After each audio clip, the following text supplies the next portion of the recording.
Welcome.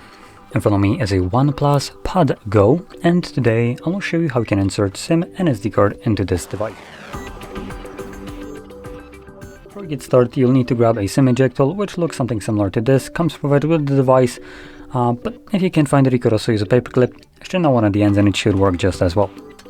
Now, with that being said, once you have either one of those, you can then pop out the tray, which is located on the, left side of the tablet, depending on how you're holding it. So if you're holding it in the landscape mode, that's going to be left side.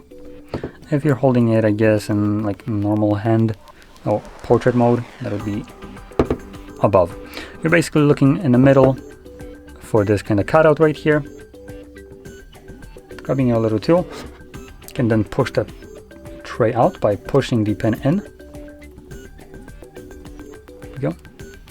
You can see that the tray pops out enough for you to be able to grab it and pull it out. On the tray you will have space for one SIM card and one SD card.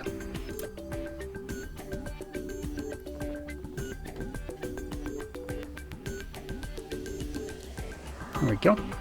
Once you place the cards on the tray, carefully insert it back into the device. Carefully, as there's nothing holding these cards in place, so they can actually fall out of the tray easily.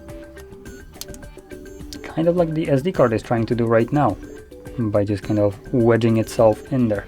I'm gonna hold it in place securely, and there we go.